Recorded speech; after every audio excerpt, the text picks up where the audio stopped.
Hey, how you doing? This is SEIJIHITO here to bring you another live stream.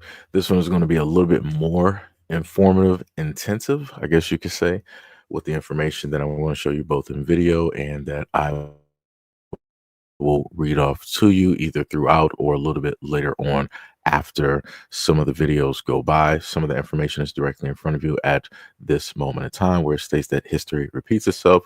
We have different types of acts 1 through 16 that we will just so happen to go over. But let's go over some of the videos that we have here.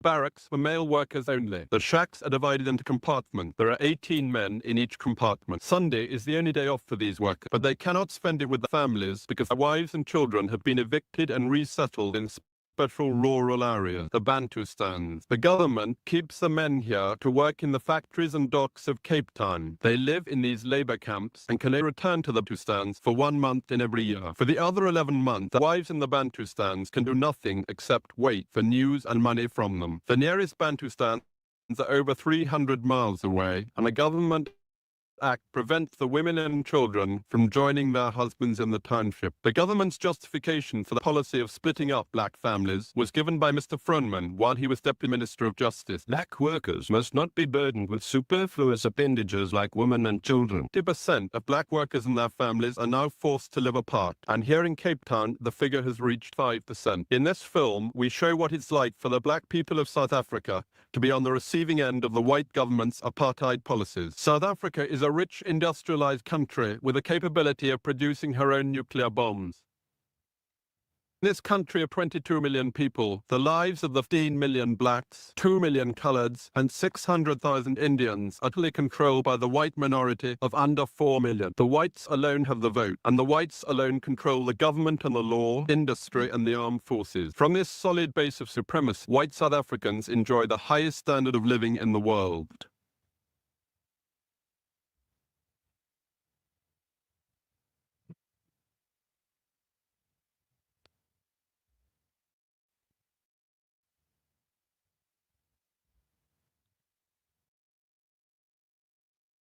Japanese businessmen, for sound economic reasons, are classified as honorary white. White-only beaches, where black spend the day shoveling back the sand washed away by the sea.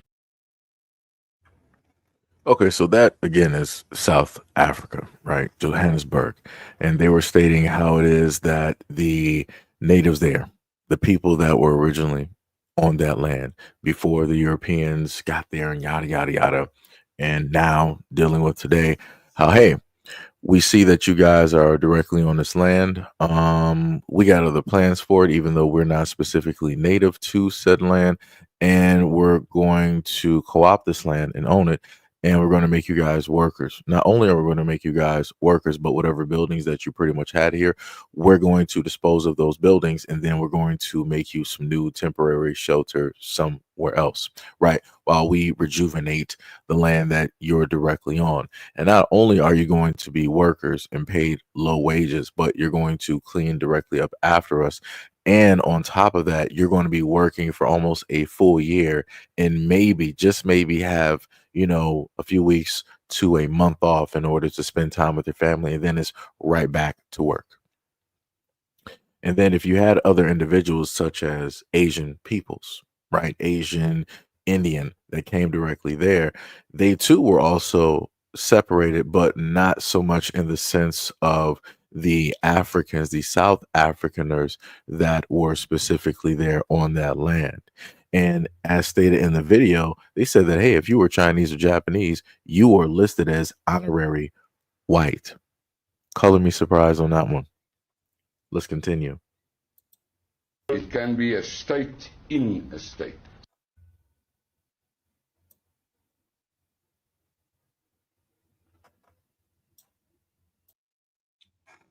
Now you're able to hear how the tone, right, of the quote unquote European slave master in the African land, right?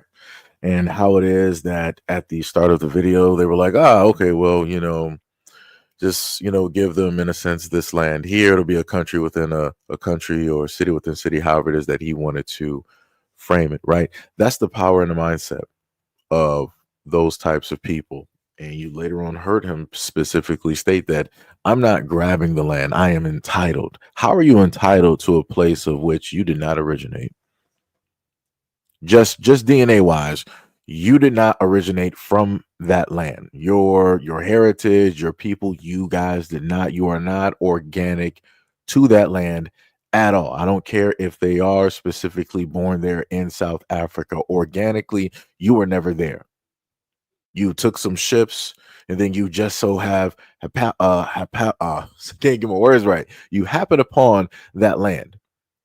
You saw the people that were there, and you were like, well, we don't feel like going back home, so we're going to make this our brand new home.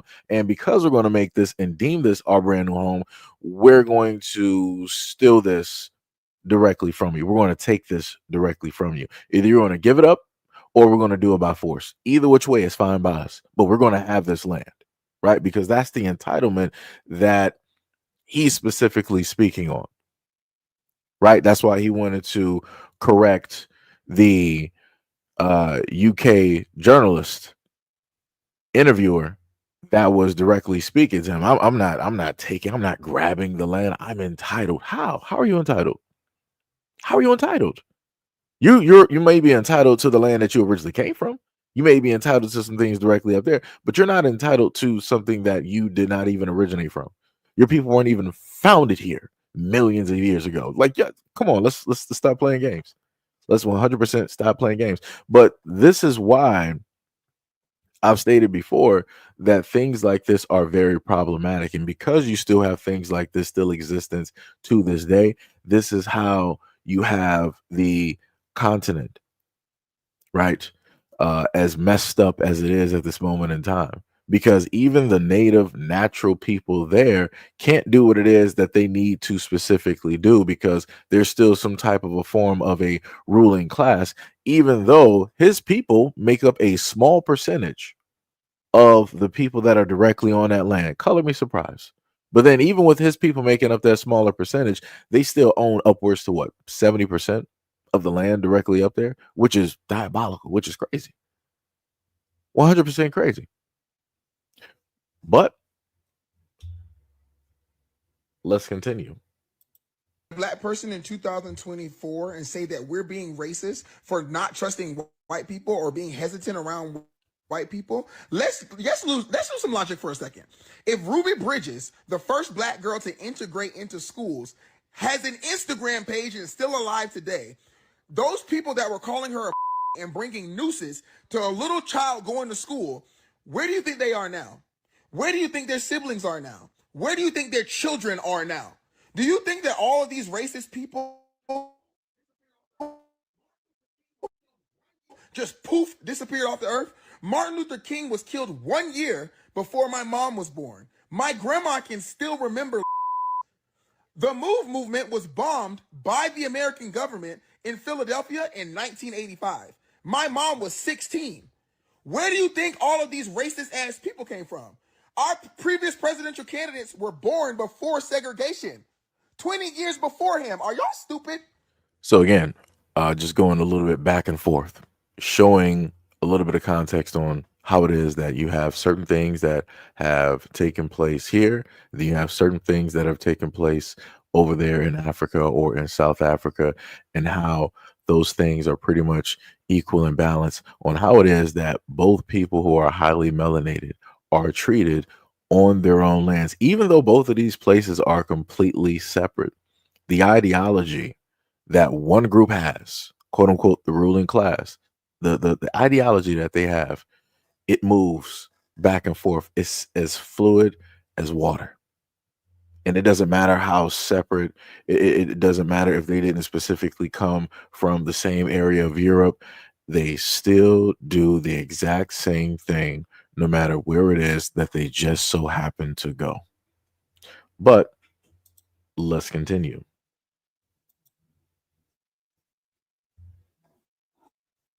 Trump has just come on air to say that he has seen the terrible things going on in South Africa. I live here, and I haven't really seen the terrible things he speaks about. I'm continually amazed at the disinformation that this man sends.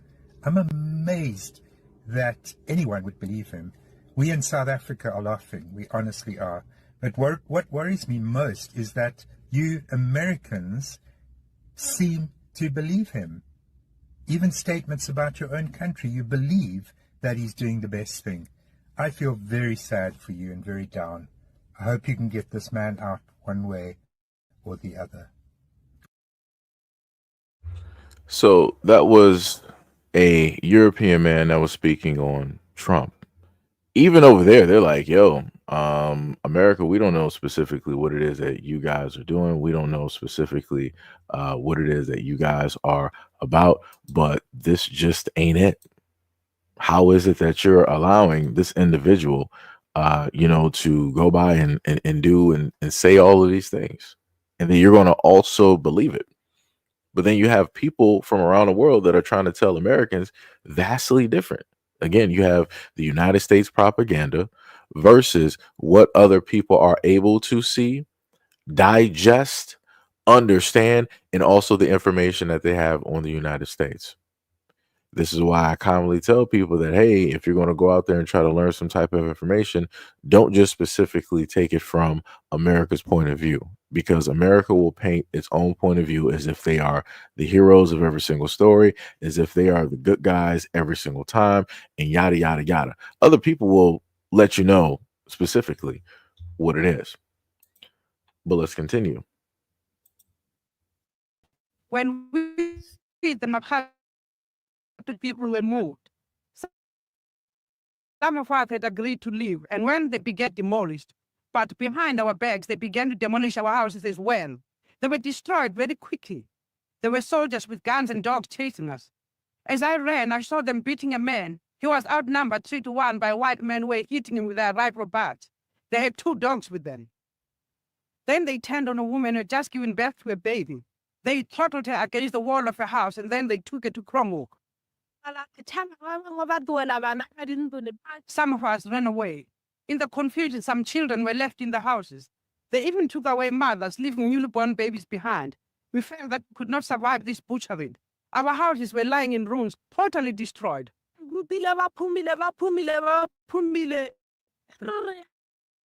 We complained to the police, but they said there was nothing we could do. You have been sold out. Chief Makato sold you out. Our chief lied to the whites, and he admitted that he took the money. We have suffered. Right now, Machaka is protecting us, giving us a place to sleep. We demand hope. Since we women were fighting this war, we said, if you have come to get us, we will take you on. Then they realized that they were powerless because we resisted them. And we told them that we were prepared to die rather than be moved. We have defeated them. These people, the Batogwa, have defied the South African armed police and soldiers and have refused to be moved to a Bantustan reserve over 100 kilometers away. Despite this resistance, the state still plans to go ahead with the removal of 80,000 Batogwa living in the northern Transvaal. Mass forcible removals like this are an essential part of the apartheid master plan. Over 6.5 million black people have already been moved, some from homes like these, and several million still face removal. All over South Africa, tin houses and tin toilets are being prepared. These are the camps which will receive the millions of black South Africans who are losing their homes. They are being forcibly removed to homelands they have often never seen. So again, you had the Europeans there come directly through to the native lands and decide that they were going to lay down some type of law, some type of order. They were separating mothers from children, breaking apart families, and doing all types of other things that, were listed, but I did not want to fit those directly into this specific clip. Again, you can only imagine, you can pretty much theorize if you know what took place in the United States when it dealt with Black American history and how it is that Black Americans were treated. You can only imagine what was going on directly over there in South Africa and many other countries. Let's continue. Let me see where we're going.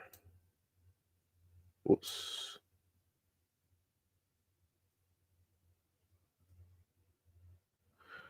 Well, matter of fact, before I get to the other two videos, because I think this one is the same one, correct? Let me see if I can make sure. Oh, that one won't even play. I'm not even sure why. Doesn't matter. But before I even get to the other three videos that I have, I want to read off a little bit of information.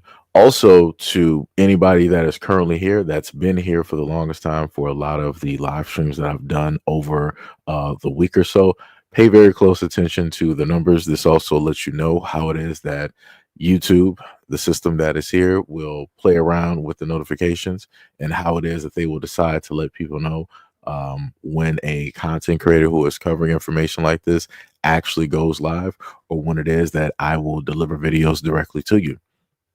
You've been here long enough. You've normally seen the numbers influx to, a few hundred people. Now we can barely even hold, 60 right at this moment of time. So again, this is further proof of how it is that they will play with the views, and they'll try to quote unquote shadow ban or smother or however it is, right? Just to make sure that you guys don't know that either I'm live or giving out any type of information. So the information that you see directly on screen is some of the things that I'm going to go directly over. Number one, we will deal with the Population Registration Act of 1950. And again, these are all things that took place in South Africa.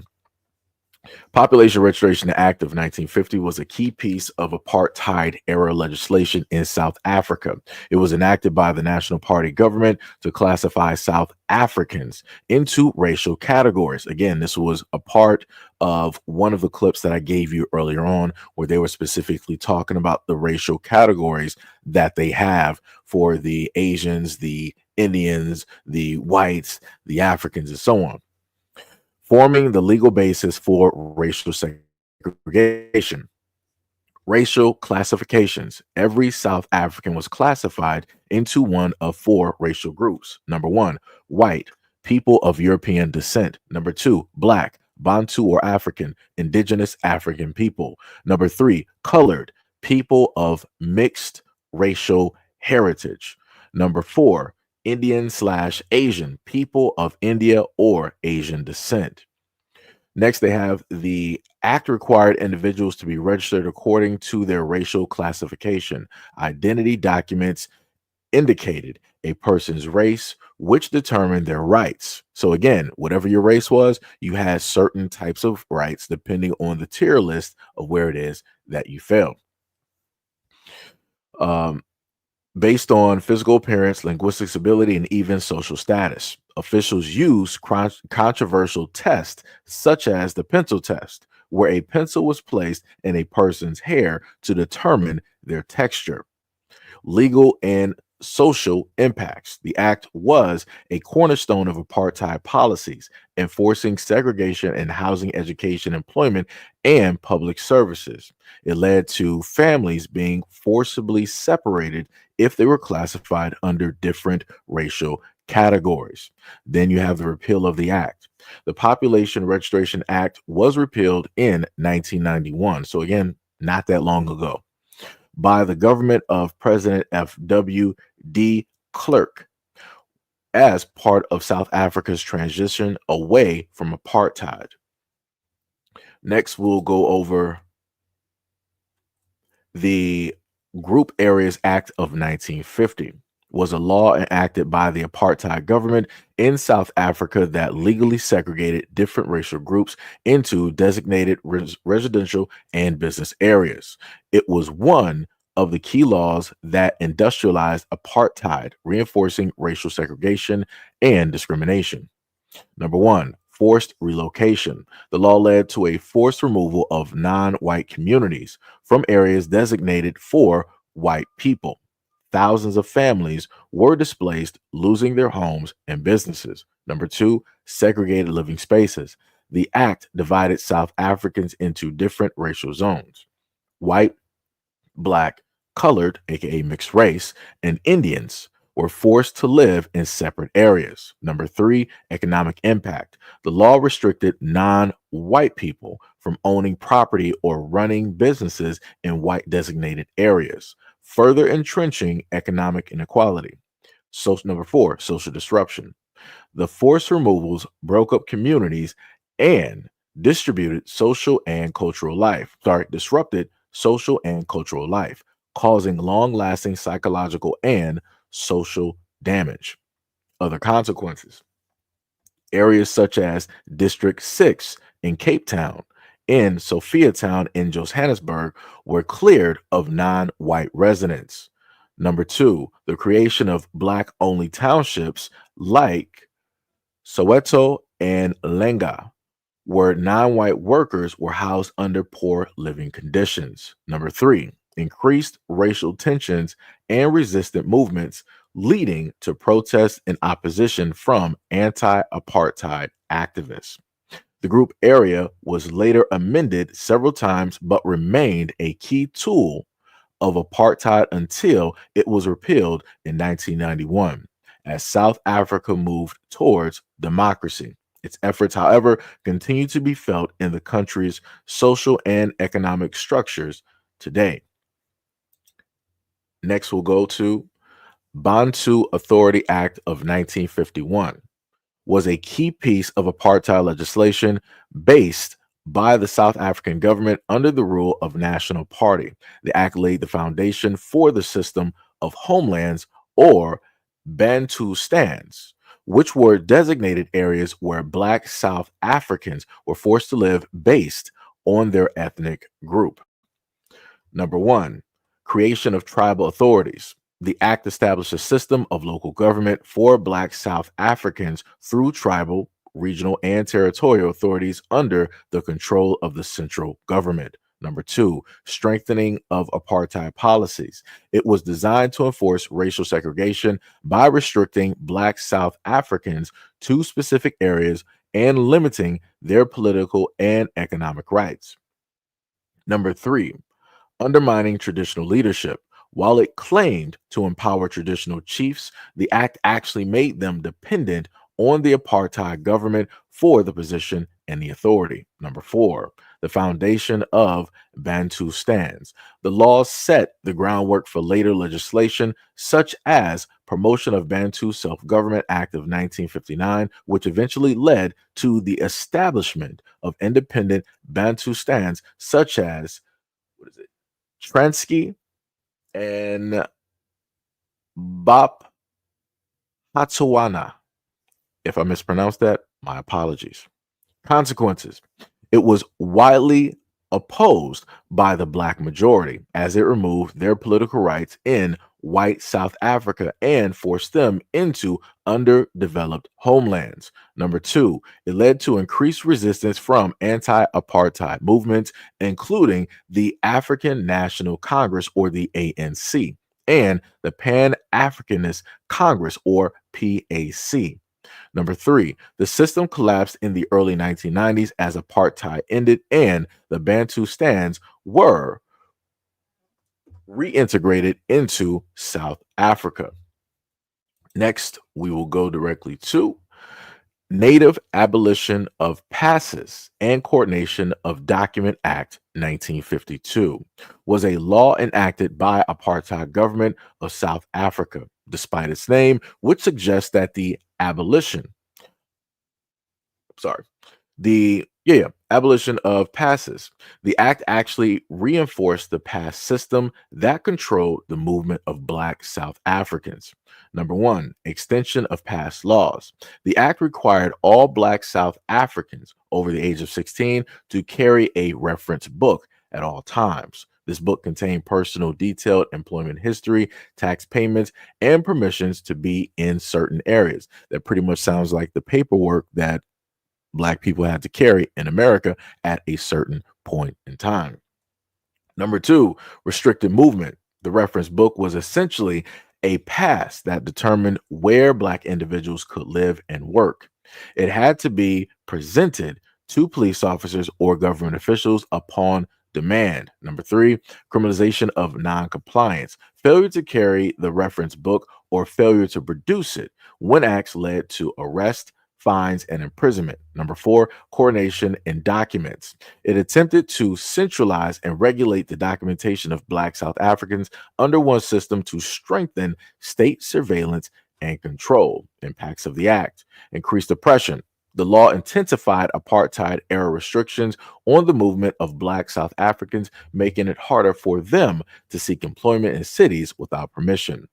Mass resistance. The act led to widespread protests, including the famous Women's March of 1956, where thousands of women marched to the Union Building in Pretoria, protesting the past laws. Number 3, arrest and imprisonment. Many apartheid activists, including leaders of the African National Congress, again, the ANC, and the Pan-Africanist Congress, the PAC, were arrested for defying the past laws. Number 4, Sharpeville Massacre in 1960. The enforcement of past laws were a major cause of the Sharpeville Massacre, where police opened fire on peaceful protesters, taking the lives of 69 people. Repeal and legacy. The past law remained in effect until 1986, when the South African government finally repealed them due to increased internal resistance and international pressure. The Native Abolitionists of Past and Coordination of Document Act 1952 is remembered as one of the most oppressive laws of apartheid and a key factor in the struggle of freedom in South Africa. Next, we'll look at the Bantu Education Act of 1953. Was a South African law that formalized racial segregation in education during the apartheid era. It was designed to provide separate and inferior education for Black South Afrikaners, ensuring that they remained in a subservient role in society. Number 1, segregated education system. The act placed Black education under the direct control of the apartheid government, removing it from mission schools and independent institutions. Number 2, inferior curriculum. The curriculum focused on preparing Black students for low-skilled labor, reinforcing apartheid's social and economic hierarchy. It did not provide opportunities for higher education or professional careers. Number 3, control by the government. The state dictated what Black students could learn, ensuring that they were trained only for roles demanded appropriate by white government. Number 4, removal of missionary schools. Previously, many Black students were educated in church-run missionary schools. The act led to closures of these schools or their absorption into state-controlled systems. Number 5, Hendrik Verwoerd's role as the Minister of Native Affairs, later Prime Minister. Verwoerder played a key role in justifying the act, stating that Black people should not expect the same kind of education as whites. The effects: it created deliberately inferior education system for Black South Africans. Number 2, it limited opportunities for Black students, preventing them from accessing quality jobs or higher education. Number 3, it contributed to widespread resistance, leading to protests such as Soweto Uprising of 1976, where students demonstrated against the forced teachings of Afrikaans. The act remained in place until the early 1990s, when apartheid laws were dismantled, and it was eventually replaced with a more equal education system post 1994 under the democratic government. Next, we will look at the Reservation of Separate Amenities Act of 1953. Was a South African law that legalized the racial segregation of public facilities. It was a key piece of apartheid legislation, ensuring that separate public services, transports, and amenities such as park benches, buses, and toilets were designed for different racial groups. Key features: allowed separate but equal facilities for different races, although in practice, the amenities for non whites were often inferior. Number two, applied to a wide range of public spaces, including hospitals, schools, transportations, and recreational areas. Number three, provided legal backing for racial segregation in a way that reinforced the broader apartheid system. The impact: deepened racial divisions in South Africa by institutionalizing segregation in everyday life. Number two, contributed to economic and social disadvantages for non white communities. Number three, faced widespread resistance and was one of the laws targeted by anti apartheid movements. The law was repealed in 1990 as South Africa moved towards dismantling apartheid under President F.W.D. Klerk. Next, we will look at the Native Resettlement Act of 1950.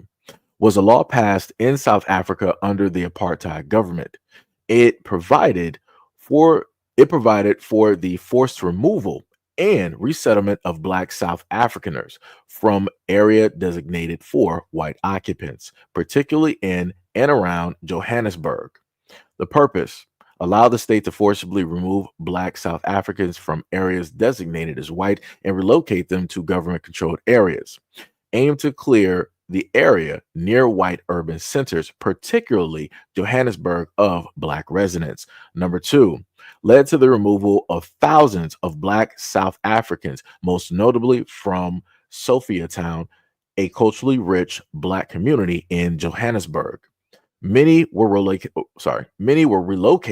to areas like Soweto, which became a major Black township. Number three, created the Native Resettlement Board, which was responsible for carrying out the removals, allowed the government to seize land and property without the consent of affected communities. Number four, connection to apartheid. The act was part of a broader apartheid policy, reinforcing racial segregation by physically separating racial groups. It worked alongside laws like the Group Areas Act in 1950, which also enforced racial zoning.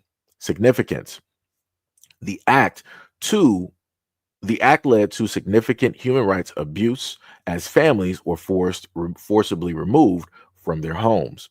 It contributed to the growth of townships like Soweto, which later became central to resistance against the apartheid. The forced removals under the act are remembered as a major injustice of apartheid with long-standing social and economic consequences. The next one we have is the Native Land Act of 1913, was a key piece of legislation passed by the government of the Union of South Africa. The formalized land dispossession for Black South Africans. The law restricted Black land ownership to only 7% of South African land, later increased to 13% by 1936, Native Trust and Land Act, and prohibited them from purchasing or leasing land in areas designated for white ownership. Number one, land ownership restrictions. Black South Africans could not own, buy, or lease land outside of the designated, quote, native reserve, which constituted a small fraction of the country's total land area. Number two, forced displacement. Many Black tenant farmers and sharecroppers were evicted from white-owned farms, leading to landlessness and economic hardships. Number three, segregation enforcement. The act laid the foundation for territorial segregation, which later became a cornerstone of apartheid policies. Number four, economic consequences. It pushed many Black South Africans into the migrant labor system, forcing them to work in mines, factories, and white-owned farms under exploitative conditions. Impact. The act entrenched racial land dispossession, deepening economic inequalities that persist to this day. It contributed to the poverty and overcrowding in the native reserves, later known as homelands, under the apartheid. It sparked resistant movements that ultimately contributed to the anti-apartheid struggle. The Native Land Act of 1913 is considered one of the most oppressive laws in South African history, and a critical step towards institutionalized apartheid, which was officially implemented in 1948.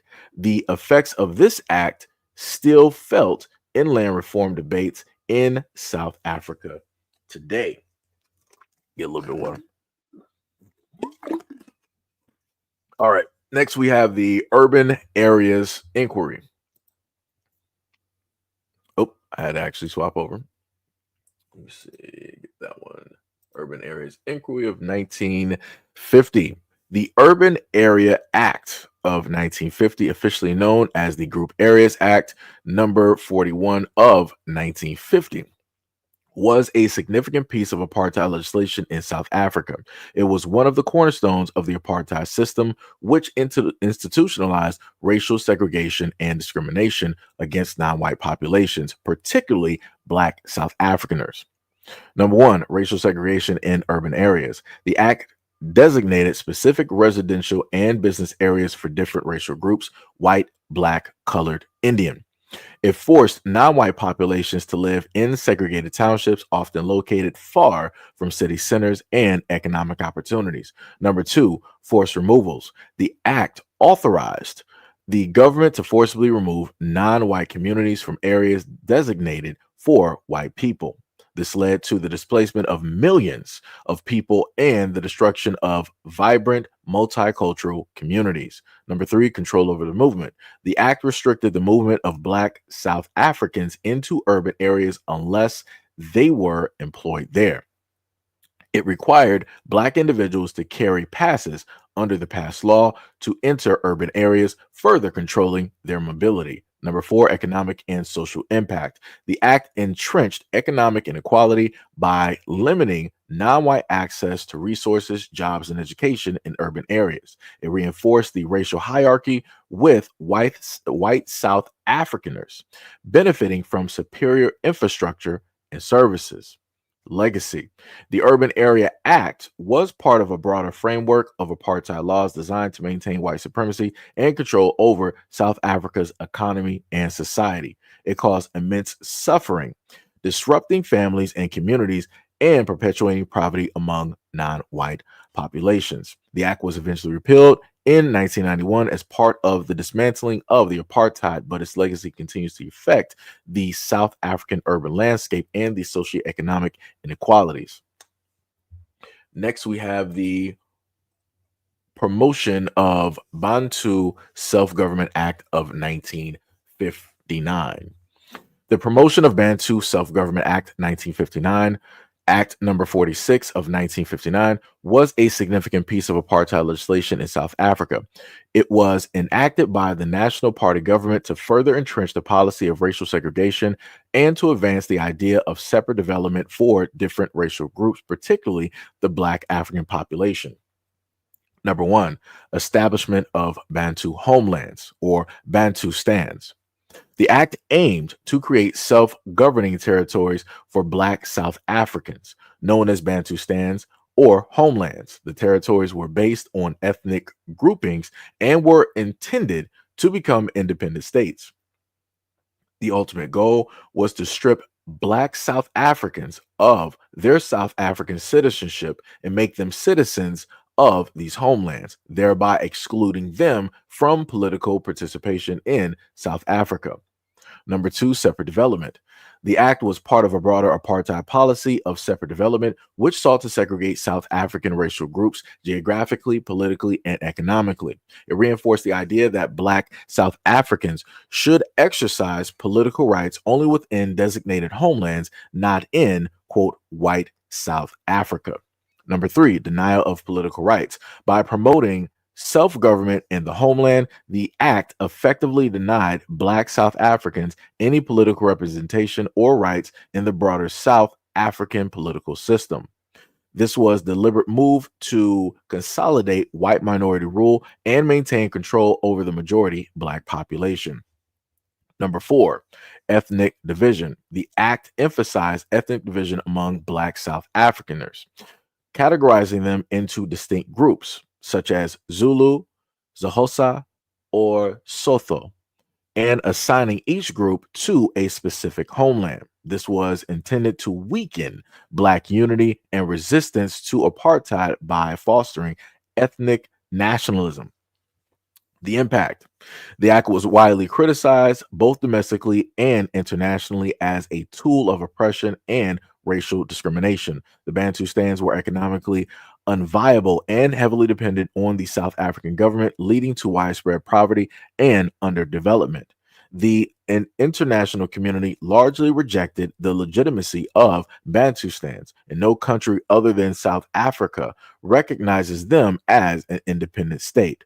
The act further entrenches apartheid policies and contributed to the systematic disenfranchisement of and marginalization of Black South Africaners. Next, we will go to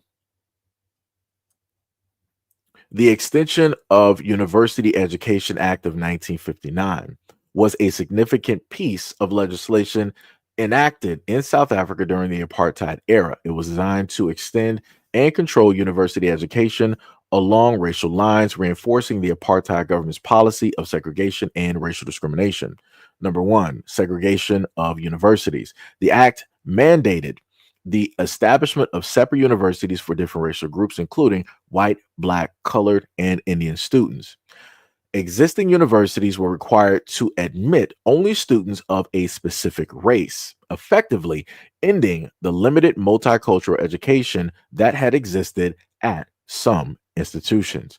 Number two, control over administration. The government gained the authority to determine which racial group could attend which university.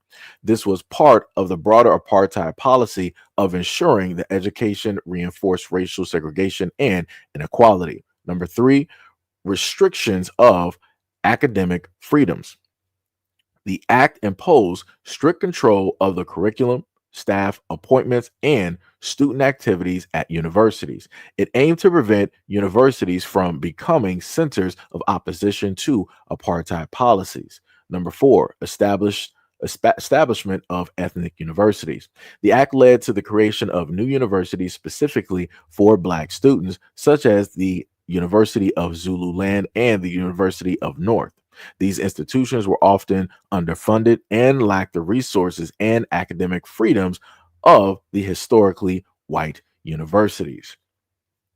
Next, we're going to look directly towards Black Homeland Citizenship Act of 1959. The Black Homeland Citizenship Act of 1959 was a significant piece of apartheid legislation in South Africa. It was part of a broader system of racial segregation and discrimination enforced by the National Party system. The act stripped Black South Africans of South African citizenship and assigned them citizenship in one of the 10 designated homelands or Bantustans based on their ethnic background. Number one, deprivation of citizenship. Black South Africans were no longer considered citizens of South Africa, but were instead made citizens of their respective Bantustans, which were normally self-governing territories. Number two, ethnic classification. The act enforced the classification of Black South Africans into specific ethnic groups such as Zulu, Xhosa, and Sotho, and assigned them to corresponding homelands. Number three, aimed of apartheid. The law was designed to further apartheid regime's goals of separating racial groups and denying Black South Africans political and economic rights in white South Africa. Number four, forced removals. The act facilitated the forced relocation of millions of Black South Africans to these homelands, which were often overcrowded economically and underdeveloped. Number five, international condemnation. The policy was widely condemned internationally as a violation of human rights and an attempt to legitimize the disenfranchisement of the Black South Africans. The impact. The homelands were largely economically unviable and served as reservoirs of cheap labor for white-owned industries and farms. The act entrenched racial inequality and contributed to the systematic oppression of Black South Africans. It was one of many apartheid laws that fueled resistance movements, both domestically and internationally, leading to an increased pressure on the South African government. Next, we will go to the Native Labor Regulation Act of 1911, which was a piece of legislation enacted in South Africa during the colonial period. It was part of a broader framework of laws designed to regulate the labor of indigenous African populations and ensure a steady supply of cheap labor for the mining and agricultural industries, which were central to the economy at the time. Number one, labor control. The act imposed strict controls on the movements and employment of African laborers. It required African workers to carry passes, which were documents that restricted their movements and employment options. Number two, contract labor. The act formalized the system of contract labor, binding African workers to specific employers for fixed periods. The system limited workers' freedoms and often subjected them to poor working conditions. Number three, penalties for non-compliance. The act included harsh penalties for African workers who failed to comply with labor regulations, such as fines or imprisonment. This further entrenched the exploitative nature of labor systems. Number four, segregation and inequality. The act reinforced the act reinforced racial segregations and inequality by treating African laborers as a separate and subordinate class with fewer rights and protections compared to white workers. What else we got? Impact. Don't even got to worry about that. Suppression of Communism Act 1954. The Suppression of Communism Act of 1950, of 1950, not 1954. Officially known as the Suppression of Communism Act number 44 of the 1950s, was a law enacted in South Africa during the apartheid era. It was one of the key pieces of legislation used by the apartheid government to suppress opposition, particularly from the Communist Party of South Africa, or the CPSA, and other apartheid groups. Number one, the act broadly defined communism as a doctrine of schemes that aim to bring about political, industrial, social, and economic change through disorder or unlawful acts that encourage hostility between races and class. Number two, banning the organization. The act allowed the government to declare a organization as communist and to ban it. The Communist Party of South Africa, or CPSA, was officially banned in 1950 under this law. Number three, restrictions and individuals. The act empowered the government to restrict individuals deemed to be furthering the aims of communism. This includes banning individuals from participating in political activities, attending gatherings, or being quoted in the media. Number four, punishment. The act imposed severe penalties, including imprisonment, for those found guilty of promoting communism or participating in banned organizations. Number five, wide discretion. The law gave the government sweeping power to act against perceived threats, often targeting not only communists, but also anti-apartheid activists, trade unionists, and other descendants. Next, we're going to go to the Terrorism Act of 1967, which was a piece of legislation enacted in South Africa during the apartheid era. It was one of the many laws designed to suppress opposition in the apartheid regime and to maintain government policy of racial segregation and white minority rule. Key features: broad definitions of terrorism. The act defined terrorism in a broad term, allowing the government to classify a wide range of activities as terrorist acts. These include any acts that were perceived to endanger law and order, interfere with state functions, or promote general unrest. Number two, detention without trial.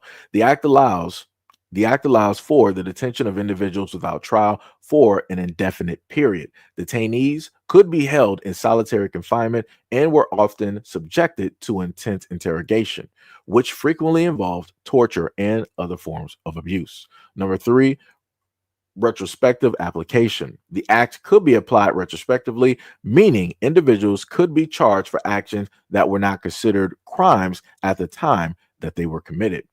Number four, Restrictions on legal representation. Detainees were often denied access to legal representation, and lawyers who attempted to represent them could also face harassment and detention. Number 5, use against anti-apartheid activities. The act was primarily used to target anti-apartheid activities, including members of the African National Congress, or ANC, the Pan-Africanist Congress, or PAC, and other organizations opposed to apartheid. Many prominent activists were detained under this act, including Steve Biko and Nelson Mandela. Number 6, international condemnation. The act was widely condemned by the international community and human rights organizations for its harsh measures and the abuse it facilitated. It was seen as a tool of repression rather than a legitimate means of maintaining security. Impact: human rights violation. The act led to widespread human rights violations, including torture, forced confession, and the deceasement of detentions. The infamous deaths of activists like Steve Biko highlighted the brutal nature of the regime's response to dissent, resistance, and repeal. Despite the repressive measures, the act failed to crush the anti-apartheid movement, and resistance continued to grow both within South Africa and internationally. The act was eventually repealed in 1991 as part of the broader process of dismantling apartheid and transitioning to a democratic government. The historical significance. The Terrorism Act of 1967 remains a significant part of South Africa's history, symbolizing the length of which the apartheid government went to maintain its power and suppress opposition. It serves as a reminder of the importance of safeguarding human rights and the rule of law. Next, we have the Riotous Assembles Act of 1956. The Riotous Assembles Act of 1956 was a piece of apartheid-era legislation in South Africa. It was designed to suppress dissent and maintain the apartheid regime, controlled by criminalizing gatherings that were deemed a threat to public order. The act granted the government broad powers to prohibit assemblies, meetings, and processions that could lead to rioting or public disorder. It was often used to target anti-apartheid activities, political opponents, and organizations advocating for racial equality and democracy. Key provisions: number 1, prohibition of gatherings. The Minister of Justice could ban any gathering considered a threat to public space. Number 2, arrest and detention. Authorities could arrest individuals without a warrant if they were suspected of participating in or inciting a riotous assembly. Number 3, restrictions on movements. The act allowed for restrictions of individuals' movements if they were deemed likely to promote unrest. The Riotous Assemblies Act was one of many repressive laws enacted during the apartheid to stifle opposition and enforce racial segregation. It was repealed in 1990 as part of the reform that led to the end of the apartheid and the transition to democracy in South Africa. The act is remembered as a symbol of the apartheid government's authoritarianism and its efforts to suppress the struggle for freedom and equality. So hopefully with going directly over some of those things, people were able to learn something from that. And if people actually pay specific attention to at least, I want to say 4 to 5 of the last acts that they had on the list, they could technically implement things like that in the United States when it deals with, let's say, Black people may feel a certain type of way. Black Americans feel a certain type of way about the government. We want to, happen to get together again like the Black Panthers and yada, yada, yada. We want to protest and all this other type of stuff. They can implement the exact same things that they did over there in South Africa to those native people, do it directly to Black Americans, and pretty much nobody's going to care. Because like I keep telling people, as long as it doesn't affect everybody else, nobody's going to care. And the main ones that inevitably will be affected by something like this again will be the Black Americans in the United States. Everybody else is pretty much dead last. Everybody else is just going to watch. They're going to stop and stare, and they're going to continue to move like the same way that they've always moved whenever it is that Black people want to stand up and speak out and be resistant against the United States government. That's also one of the main reasons that I wanted to bring this type of information directly up, because history will repeat itself. The same way that you had a government at one moment in time, they're going to implement and do the exact same thing again, just in a different form. And I also want to specifically give a shout out again to YouTube to make sure that there are no views really on this live stream for the continuous days that I've been pretty much streaming. I think I missed like one day, one, maybe 2 days out of the amount of times that I've streamed. And the amount of views that we have right here are crazy. This looks real pitiful at this moment in time. Like I said, you are watching masters at work. But let's let me see. Who is that at the bottom? We got a troll up in here. Said lies. Get that crappy Africa together. Y'all look stupid with this misinformation. Been there, and it's infested with yada yada yada. Africans are different than my FBA. I'm a little bit confused. The reason for anybody in here that boy, okay, I'll be honest, I don't enjoy this format. Wait, Sonny, are you talking about the way that the screen looks, or how you talking? But anyways, for any of the people that have a specific issue with me talking about this type of history right now, I want you to know that you're being completely ignorant at this moment in time. And like I've continuously told you guys before, countless times on different videos, it's like you might not care about this now, but the moment in time that the United States government does this exact same thing, if not worse, then your mouths are going to be open and you're going to wonder like, oh, okay, Black people, we got to get together a plan. We got to figure this out. Yada, yada. How are you going to figure something out if you don't know nothing about it? A lot of people that are Black American don't know nothing about nothing when it deals with anything that took place or transpired in South Africa at all.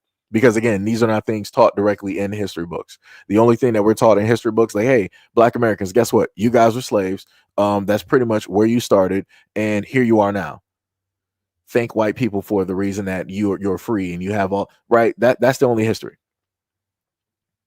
That is literally the only history that they really give you about Black Americans in the United States when it deals with how it is that they teach government and politics here.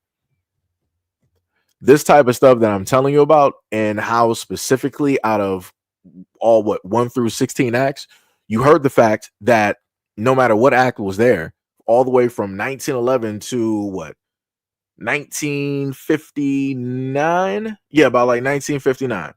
I'm sorry, all the way up until 1967. You heard that there was always a resistance.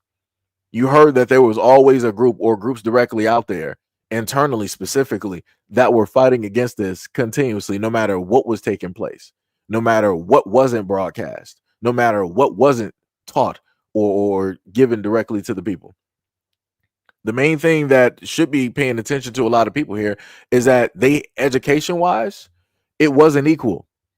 They made sure to separate the education.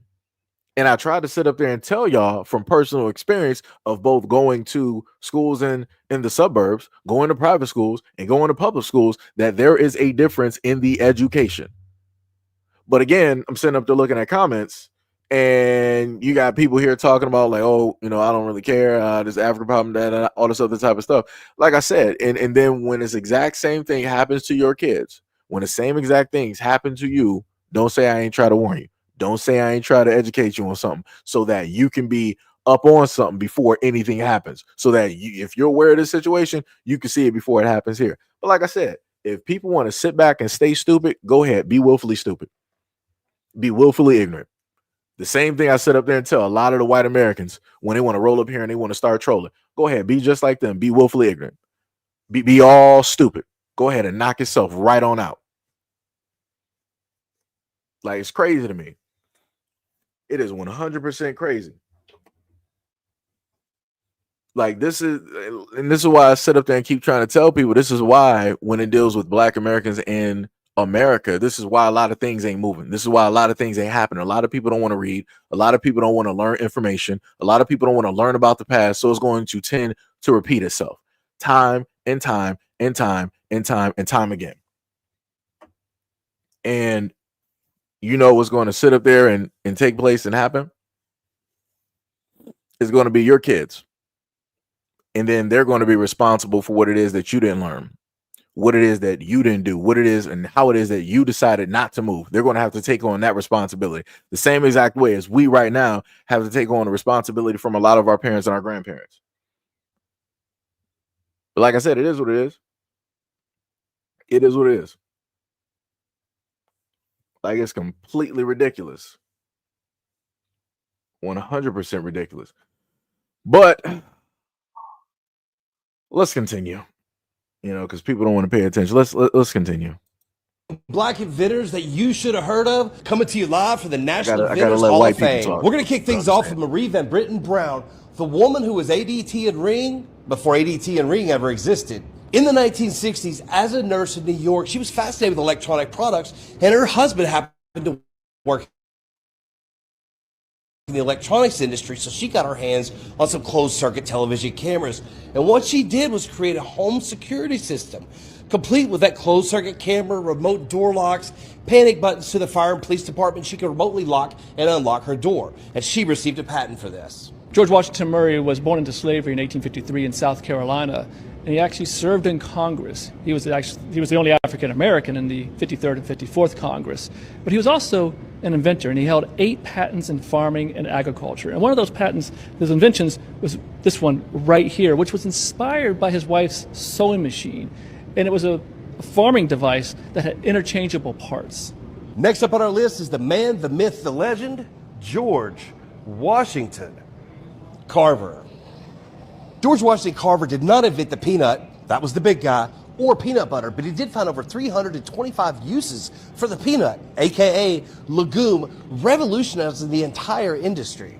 Patricia Bath was inducted into the National Inventors Hall of Fame in 2022 and was the first black woman physician to receive a medical patent. Her invention, the laser phaco, a new device and technique for removing cataracts. Dr. Gladys West, a Virginia State University graduate who went on to work at the Naval Surface Warfare Center for over 40 years, she came up with many, many amazing things. But the crazy thing, and the most amazing thing she did, is she figured out the gravitational and tidal forces on our planet. And she figured out the mathematical computations. And what this led to is pinpoint accuracy of GPS. Familiar with blood banks and bloodmobiles, then thank Dr. Charles Drew of the illustrious Omega Psi Phi Fraternity Incorporated. Dr. Drew created a way for us to not only preserve blood, but to transport it, which was very important during World War II, which saved countless numbers of lives. Unfortunately, African Americans at that time were not allowed to actually donate blood, but that was reversed in 1942 when the Red Cross allowed it, except that blood was still segregated. Dr. Charles Drew then resigned in protest.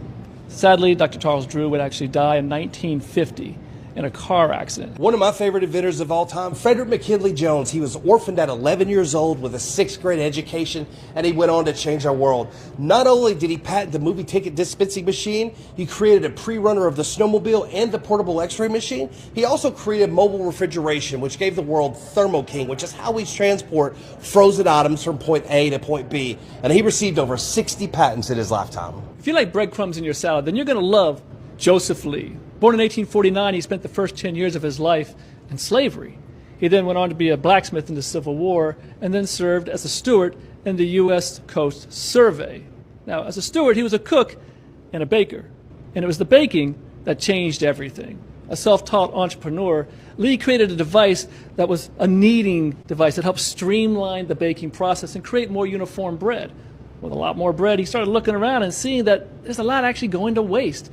And so even though it may be a day old or a little stale, he's like, you know what, there's something that can be done about this. And so he created the breadcrumber. James West holds over 250 national and international patents. He's most famously known for the electric microphone, and over 90% of microphones in use today are based upon his technology. One of the best-selling toys of all time and a water gun that changed the world, the Super Soaker, was actually invented by a nuclear engineer and a graduate of Tuskegee University, Lonnie Johnson. Now let's talk about Ned. We don't actually know his last name because Ned was an enslaved black American man, and he came up with the idea of the double cotton scraper. But the man who enslaved him, Oscar Stewart, tried to patent that idea, but because he couldn't prove that he came up with it, he couldn't receive the patent. And because Ned was an enslaved man, he couldn't prove citizenship. You know, America. Thomas Jennings was the first African American to receive a patent in the United States for dry scouring, which is today what we call dry cleaning. In 1820, he applied for the patent and had to take an oath to swear that he was actually a citizen of the United States. Now, he was a freeman, so he was a citizen. Upon his death, Frederick Douglass wrote that the patent recognized his citizenship. I told you about Ned, but let me tell you about Madam C.J. Walker, one of the first American women to be a self-made millionaire. She built a hair product company that became an international conglomerate. And she was so successful because she invested back in her business and the communities that supported her.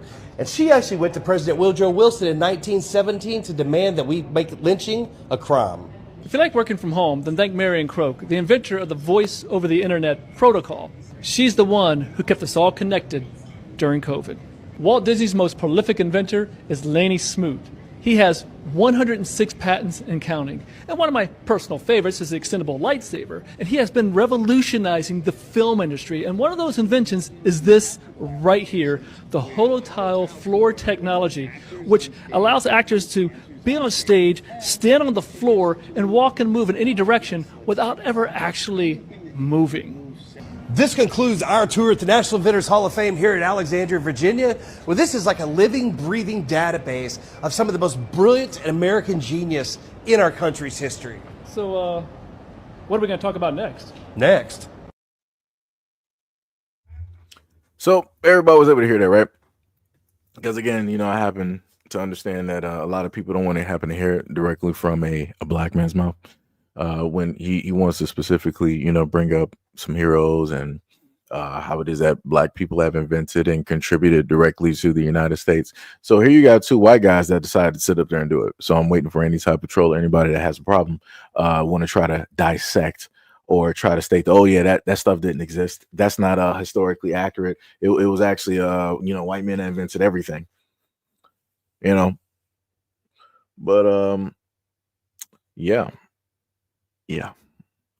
Also, shout out to Jay for the $10 dono, who said we must learn all our histories. We must learn, or we will end up like the Tasmanian Aborigine, which is facts. And also, again, shout out to YouTube for making sure that there are no views in comparison to the previous live streams that I have literally done over the weeks. It's incredible. 100% incredible.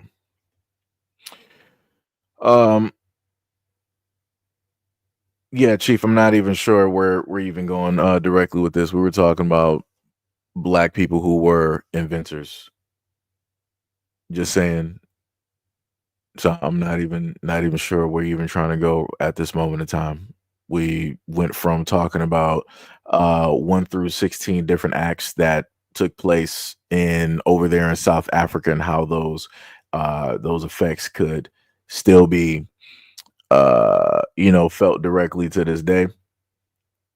And you're sitting up here talking about what are you warning me of?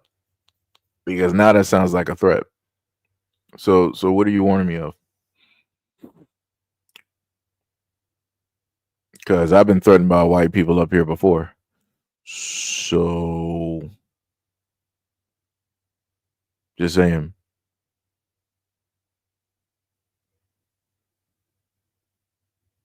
Just saying. No, I'll start y'all. That was just a brief video of a few inventions. Wasn't saying that was, you know, encompassing the whole of everything. You said, I don't understand. And I just literally, I'm live and I'm sitting up there telling you to explain it. And you just like, nah, I'm good on that. I'm not going to explain nothing. And you don't understand. And thanks. Okay.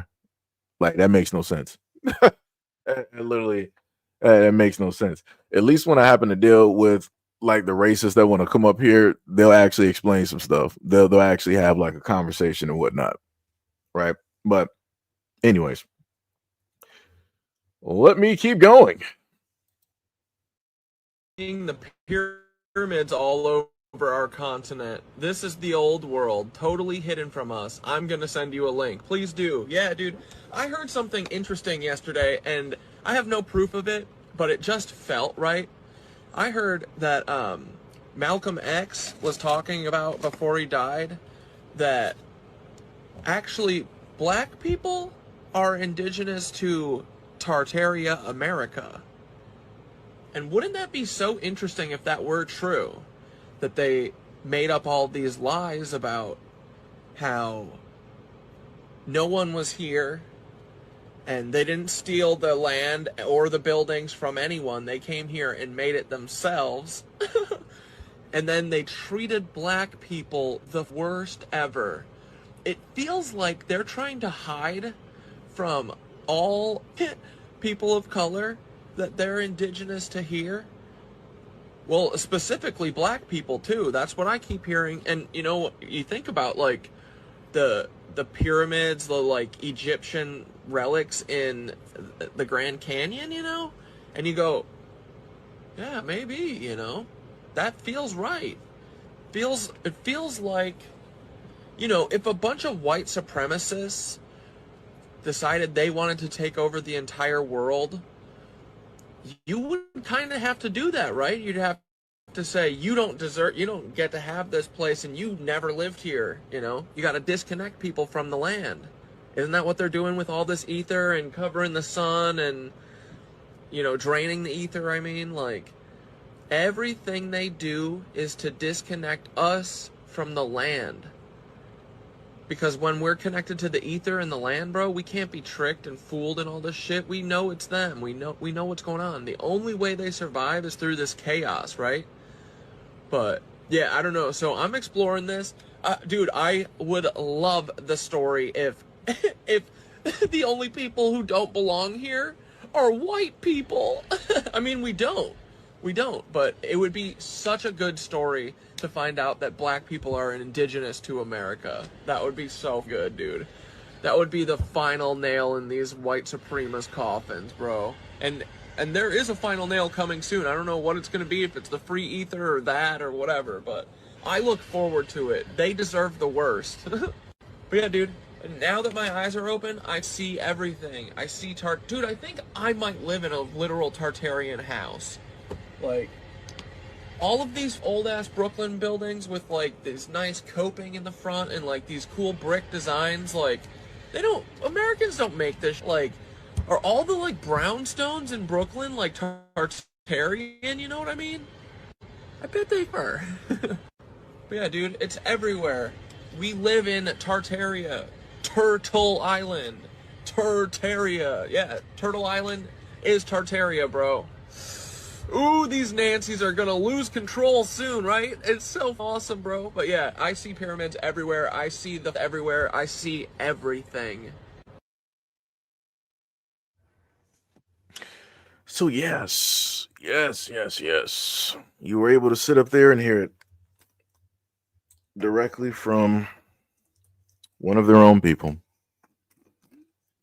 about who is indigenous, naturally here, pyramids and yada yada yada, and how things are in a sense being hidden. It's amazing.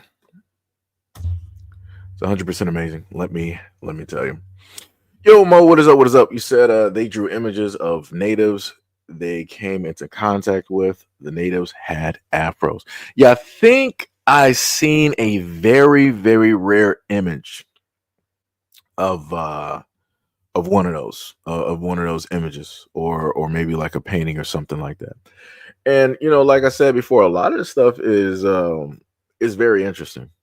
It is very, very interesting, but you know, so few people are actually going to listen and, you know, happen to pay attention or maybe do a little bit of digging or any type of research. And again, a lot of us are reliant on a lot of these schools or these colleges to specifically just, hand over or give this information. And that's just not the case. Again, I keep trying to tell people, only the winners, the champions, get to tell their story. And they specifically will tell it how it will directly benefit them. If them trying to explain or tell a story does not specifically benefit them or highlight anything positive that they've done, they're not going to talk about it. They're not going to do it. Yo, MD Williams, what is up? What is up? What is up? Much love, respect, and appreciation. Much love, respect, and appreciation. But yep, that is, I want to say that is probably, do I got another video? I probably do have another video, but I'll probably just leave that because this was just, like I said, this is for me, this is further proving a lot of stuff that I've told you guys before. So even if people don't want to, pay attention to the information that was in the video, that's cool, no problem. The other type of good stuff. But if you got a favorite content creator directly out there, I'm just going to say that you should pay very close attention to the views that you can clearly see on this channel. Right there in front of your face. We got 20 on the old channel. We got 64 on the secondary channel. And for anybody that has been here again throughout the weeks, you can clearly tell that these are not anywhere close to the normal numbers that would normally be pulled. This is reminiscent of when I was barely live streaming. Barely live streaming. Like I said, even the live stream that we had a previous day or so worked out pretty well. It was great. It was great. It was awesome. Had a lot of people there, had some interesting conversations, all those things. But obviously now YouTube is like, oh, you're trying to give out a little bit of information, you're trying to point out some history, you're trying to actually educate some people. Nah, we can't be having that. Yeah, can't be doing that. You're doing a little bit too much there, buddy. Got to back it up. We're going to need you to go back to that old content that you were putting up. It's dastardly work, guys. It is dastardly work. Dastardly work. But yeah, it's it's crazy. It's 100% insanity. But again, if you got a favorite content creator directly out there and you're wondering why it is that they're not getting specific views, pay attention to the content that they're putting out. If the content is on the level of trying to inform and educate, they're not going to really push it. If the content is basically someone on some type of entertainment type of deal, it's a little bit different.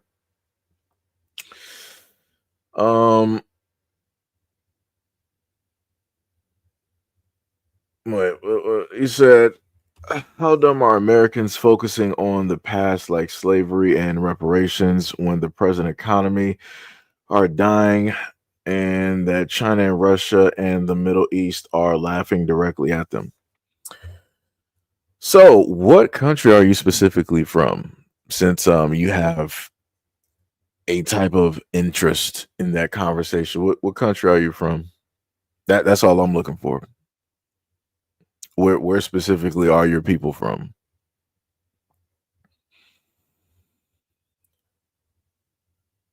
Shout out to Lee for subscribing directly to the platform, and also shout out to anybody else who has subscribed to this platform as well. Much love, respect, and appreciation.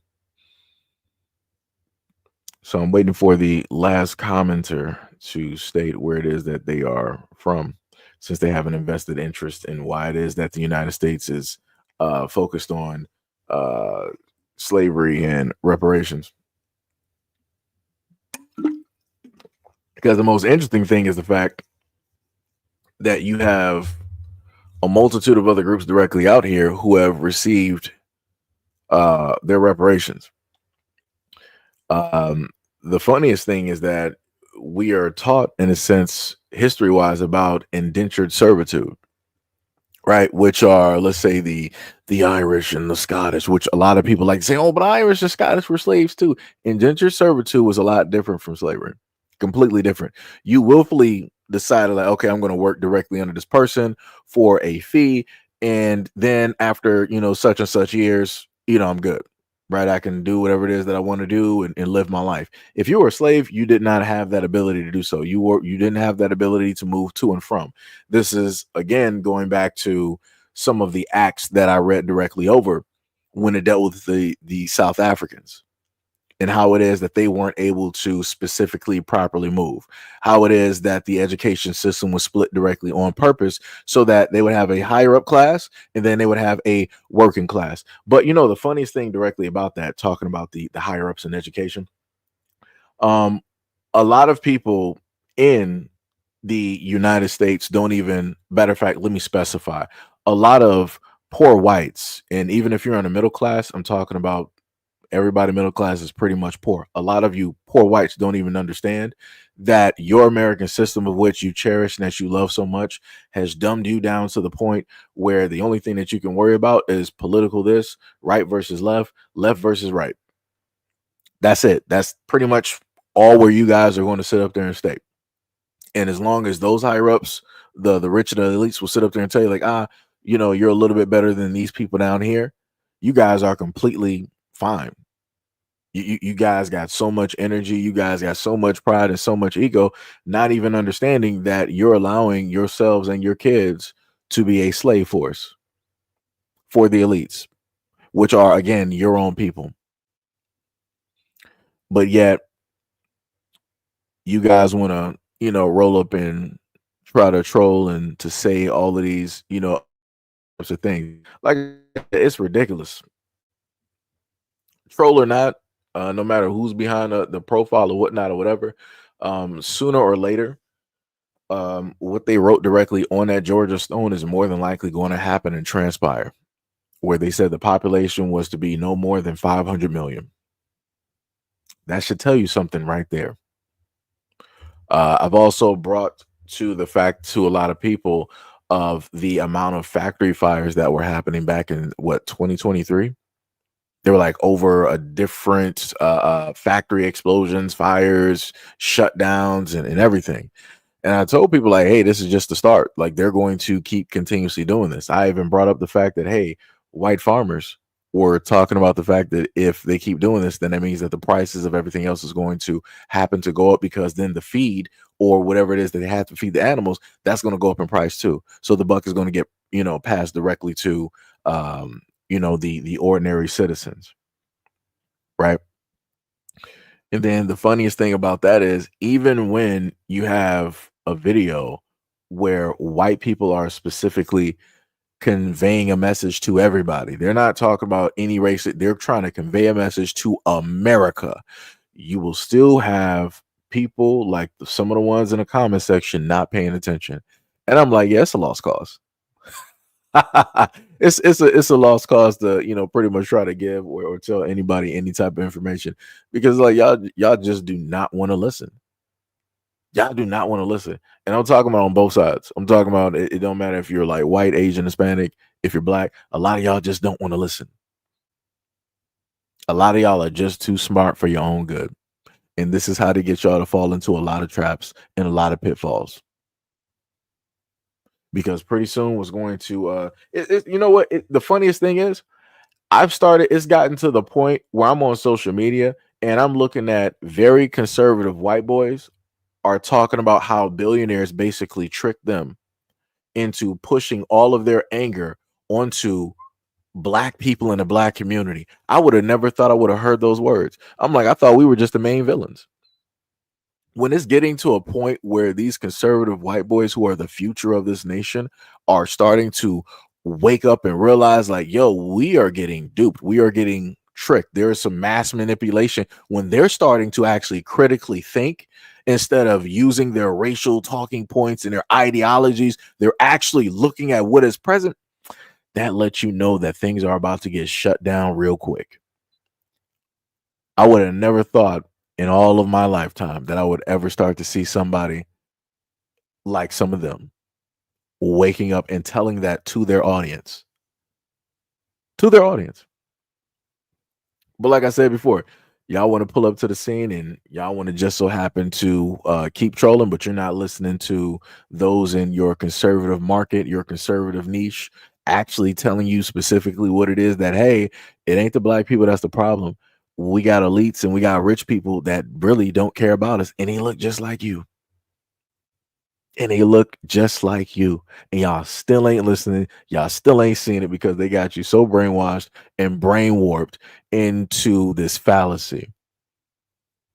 But like I said, this is how they got your population under control, because those same elites that you've been reaching for and wishing for, you praise them like the guys that you feel that they are. They're the same ones helping you to be depopulated. They're the same ones affecting your birth rates. True Americans, white Americans. Because like I said, that's not black America's fault that your population is dwindling. That's your own people. That's your own government doing that directly to you by way of chemical warfare.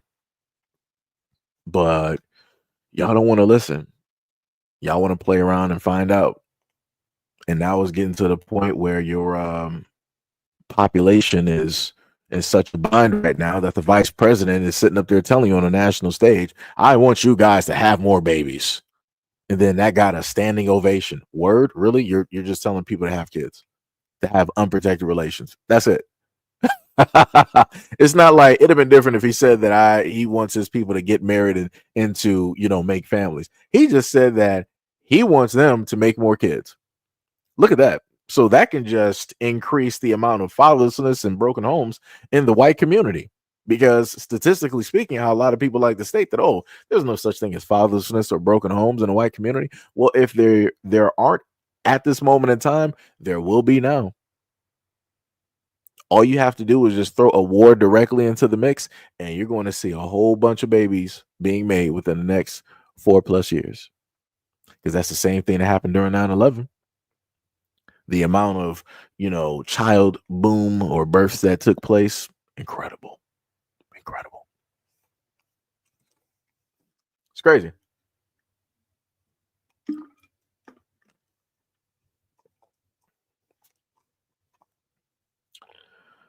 Yo, Cart, what is up? What is up? He said conservatives are more worried about the 36 students nationwide than the billionaires not paying them.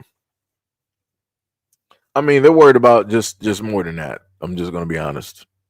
I'm just going to be honest, because before that whole sexual orientation became an issue, the number one topic and target was always the black community. Like I said, I don't want nobody to miss the point. I don't want nobody to get it twisted. And again, this ain't no slight towards any other community. We're just talking about history here. Like whatever's going on with anybody dealing with their sexuality, that's realistically stuff that just got here. Just to be honest, that just became a target and a talking point of the now period of time. Historically, the main target of conservatives and those alike or whatnot, whatever, has always been the black community. Has always been, quote unquote, the slaves of America. Just saying, because I can't at this moment in time, anybody that has, the whole thing dealing with sexuality, I can't list any towns and cities of theirs that were like burned continuously throughout history and that were shown. I don't got books on books on books on books on books on books on books dealing with any of that. Matter of fact, if you happen to go back to Rome and Greece, everybody that was, a part of that culture, that community, everybody was equal. All you had to do was just pay your taxes. That's it. What was it? You had European dudes that were up there. They had people that were like 14, 13, and them dudes were like 60, 70. I'm talking about, you got your Aristotles, you got all of those high profile guys. They were, after the young ones because they like them young, and they didn't have a cell block back then. But like I said, a lot of people don't want to talk about that though. People want to focus on now, and they want to be like, oh, it's such an injustice. Yo, for the longest time possible, people of that community were free. They were able to do what it is that they wanted to sit up there and do. But like I said before, historically, I can't sit up there and point to you towns and cities that were turned into lakes, that were turned into ponds, that were paved directly over. I can't list you any of their grave sites that were directly dug up and we don't know what happened to the remains or what took place and happened. It was just recently within the last like 5 years. I think I brought you guys like a video where there was an excavation being done because a building was going to be built. And as they were excavating, they found that it was a black grave site where fields of black people were. But nobody knew what it was because of the hatred that existed, where these people were like, yeah, this is your grave site. No problem. We're going to bulldoze this and we're going to pave, or we're going to plant some trees. We don't care if it's a grave site for your ancestors or your people. But like I said, this is how they get rid of a lot of history dealing with a lot of black Americans, because no telling how old those graves were. No telling how far back those graves were even dated. Like I said, if you had the natural graves that a lot of black communities have, it would be no problem for a lot of black people in America to trace back their lineage. They could go right back to the records, the grave sites, and all of that. But because a lot of our records, a lot of our things get destroyed, this is why we're all over the place. This is why people don't know specifically who it is that they are, where it is that they belong. This is how you're able to get black Americans to attach to so many other different things, because they can't, in a sense, find or deem anything attachable in America, because it's like, yo, it's nothing here. So they're going to go to the first thing smoking instead of trying to dig deep. The same thing that archaeologists always do. And what would always happen with the archaeologists? The deeper they dug, the blacker it got. So then guess what the archaeologists stopped doing? Oh, we have found everything that needed to be founded. We don't need to do any more digging, any more excavation in any areas. Because for the last 10, 20, 25, 30 years, you were always hearing about the archaeologists. We found, such and such in North America. We found such and such here. And you would always end up finding people that were heavily melanated, very dark complected, such as like black Americans. But magically, they just quit and stopped digging. It's crazy. It's diabolical. Wait, Ty said, let me at him. Wait, what you talking about? Yo, Lala, what is up? What is up? Much love, respect, and appreciation. What is up? What is up? Wait, Ty, what you talking about? What you talking about? Pulling up, or what you talking about? Or are you talking about something in Discord?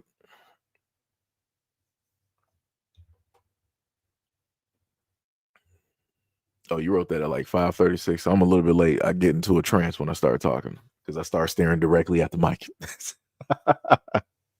I'll be focused. Oh, you trying to? Okay, hold on. Let me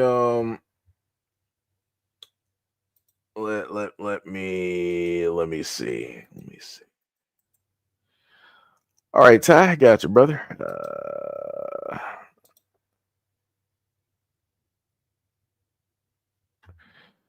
All right, Ty, pull up to the scene, brother. I didn't know if you meant Discord or whatnot, or pulling up here. I'm not sure how the link is going to specifically work on your end. Again, I haven't done this like in a while, and then I didn't know what channel that you basically were talking specifically from, so the link got sent to like both channels. So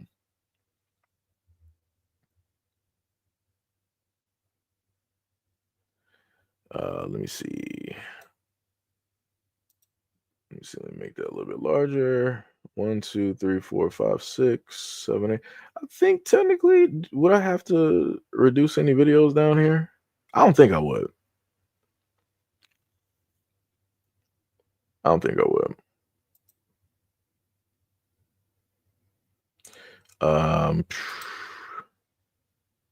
What videos would I take down?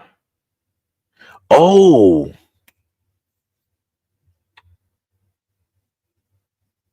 you said I can't be on do any. Wait, I'm lost.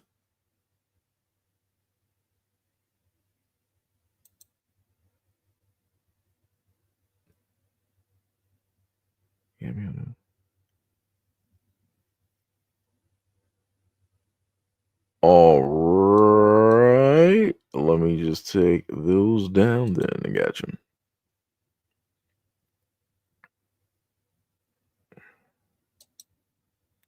Wait,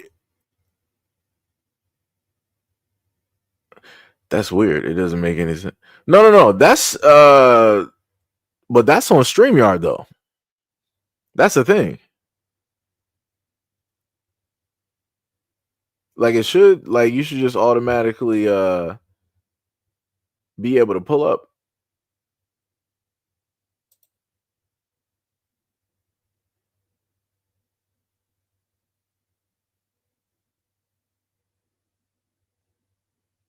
Send this link to your right. You can have up to 10 people at once. Yeah. So yeah, it should work. It should work.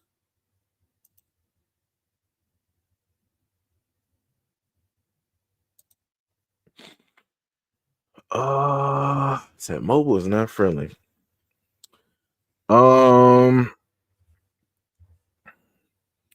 Because even if I swap, because I can't even swap how it looks at this moment, because if I do, then it'll just, I would have to actually like end the stream and then start it back up.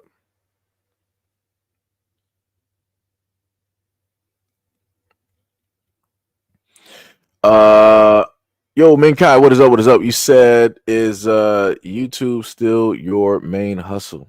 This is where I live and breathe, sir. This is where I live and breathe. I'm here every day. I am here every day. I am here every day. Let me tell you, it's a work in progress. But I know we had one guy that just popped up on YouTube, and he's been making some waves by the positive content that he's been doing. Like I said, hey, if somebody finds a way to make positive content work, more power to them. Because like I said, to see somebody's life literally change, let me see if I can get a picture of that guy real quick.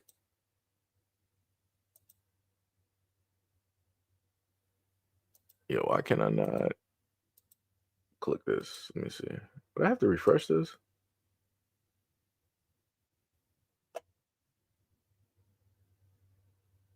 Yeah, I think I'll have to. Yeah, there we go. Let me go back and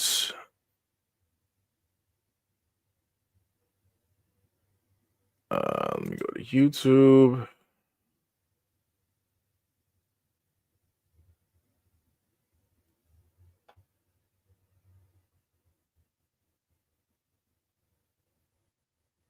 Yeah, I think that's the brother's name, Dante London.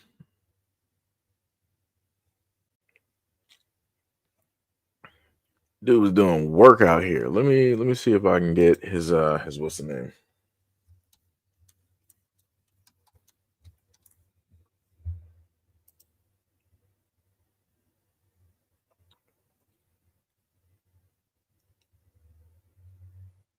Should be at 1 million.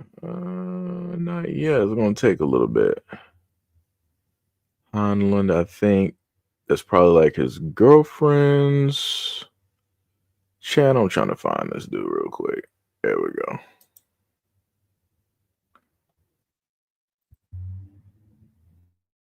Yeah, because that dude like had just recently shot up after all of these years. He shot up to about 65.2K there. Well, if I actually put the image directly up there, it might not just show up properly. I'm gonna try to do this in hopes that it will. But yeah, his content that he's doing is completely it's some positive stuff directly out there, and like yo, the amount of energy that he is just like putting out there, I'm like yeah, that's it'll sit up there and catch you real quick. Let me see. Let me go to OBS and put. Whoops! No. We're doing vertical. No, we're doing this one here. Technically, it'll probably come up stretched. As a matter of fact, let me see. Oh no, actually, it came up decent. Yeah. So the guy that you see directly right here, like his content is actually, it's pretty dope. Like he just sits there and pretty much just like talks to people, and he's giving them like a whole bunch of positivity and telling people to start up YouTube and taking them directly on a journey and everything. And the craziest thing that I've noticed is that if you happen to put out positive content, let me get rid of the other background that I got.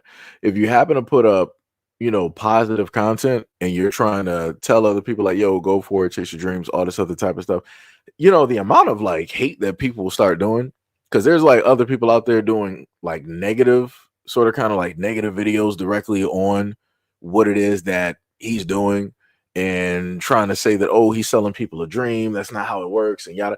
If it worked for him and it worked for other people, it's like you can't say that this type of stuff don't work. Like you just can't sit up there and say that it doesn't work. And then to try to do videos to, in a sense, negatively talk about another black man. Again, this is a black man that is with a black woman. They got kids and everything.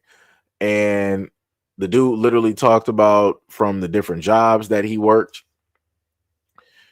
did that, and then talked about how he basically been doing YouTube and starting that, and don't have YouTube as your main thing, like if you're still like working and yada yada yada, which everything he's saying is 100% true.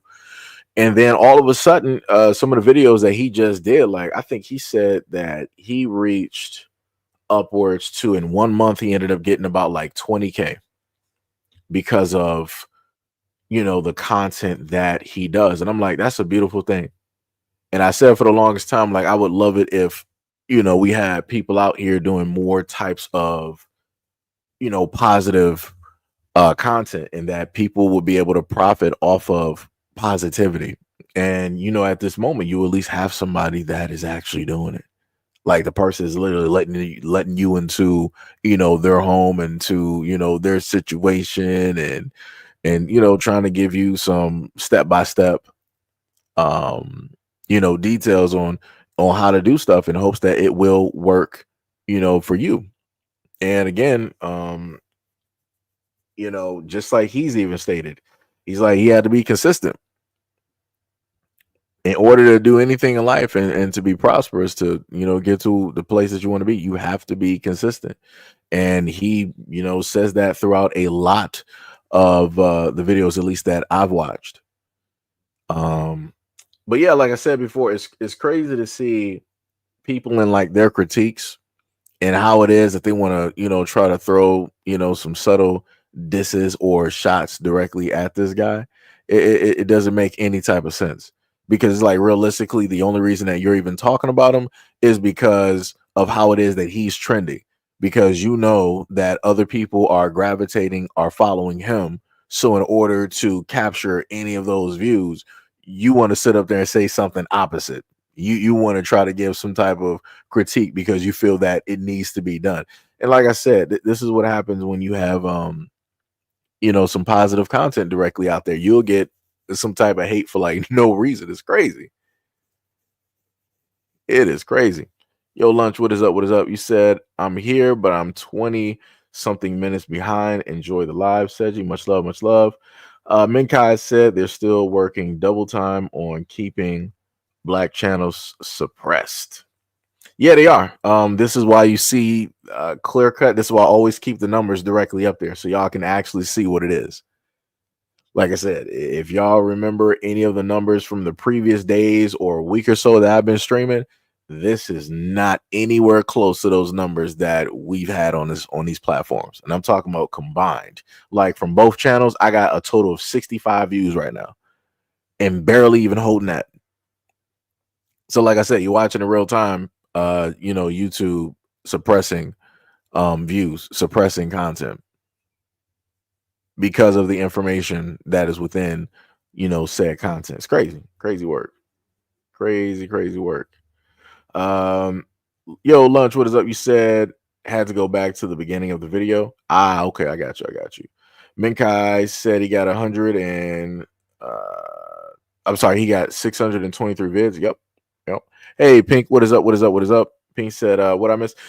Pretty much I was going over some videos that I had that detail about South Africa and how it is, things that were going on during like the apartheid and different things a part of that, different laws and stuff that they had. And then I verbally went through and read a lot of the acts that they had, about 16 of them that they had during the apartheid. I want to say somewhere as old as, I think, 1911 or something like that. Like old, all the way from 1911 all the way up to like the 1960s. And a lot of those acts did not they weren't done with up until like the 90s. Some in the 80s, and then others in the first part of the 1990s.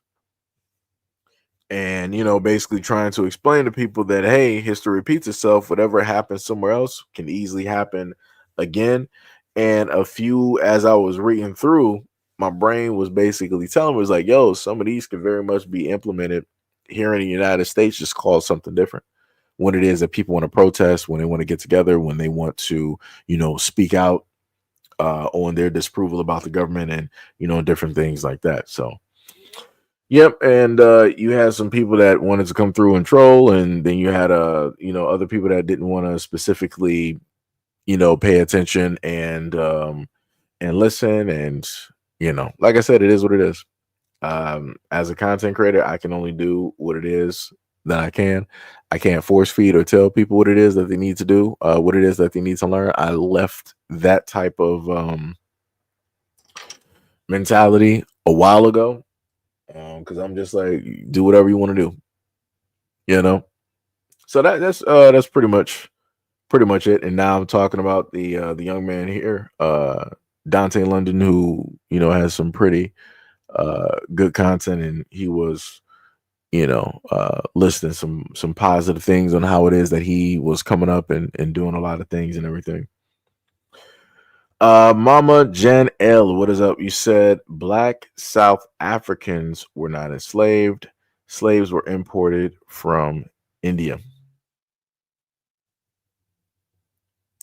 I'm just trying to figure out what part of the video are you reacting to? Are you reacting specifically to something in the acts, like which are, anybody can look those up? Any of the acts?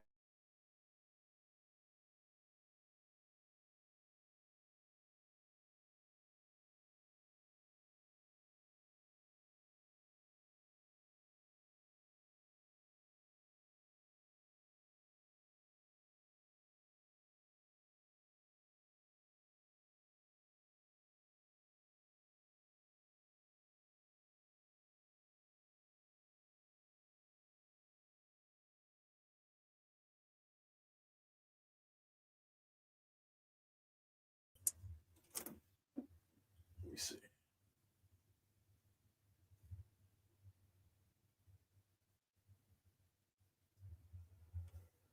Okay, so there we go. You said just a general statement emphasizing the difference.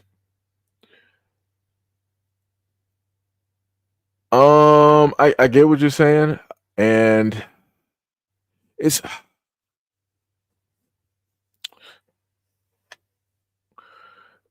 like, I put it to you like this, and this is not me trying to say that things are equal or any of these things, right? Going through at least some of the acts that they had directly listed, you had people that were segregated, you had people that were imprisoned indefinitely, you had people that were tortured, abused, or worse, such as Nelson Mandela. And historically, everybody knows how that worked out and how that happened and how long he was imprisoned. I think, what was it, for like 30 years, 25, 30 years or something like that? Like something very, very ridiculous. And this is because he was speaking out and he was, protesting, and he was trying to, get everything dealing with the separation, the apartheid and whatnot done. you had the fact of the people there, the Africans, the black Africans there, they were getting their land bulldozed, forced directly off of their lands. You also had massacres that took place as well. The education system, again, by going by the acts, the 1 through 16 acts, was completely fried because the only ones that received a proper education were the whites or the honorary whites. It was stated that the blacks received a inferior education, just like they received facilities, living facilities that were inferior to the other people that were there, at that moment in time. And for a lot of these acts, even though these acts are gone, the effects of, said acts can, still be felt, you know. Um, let me see which one is okay, that's that one. Can I make that a little bit bigger? Let me see.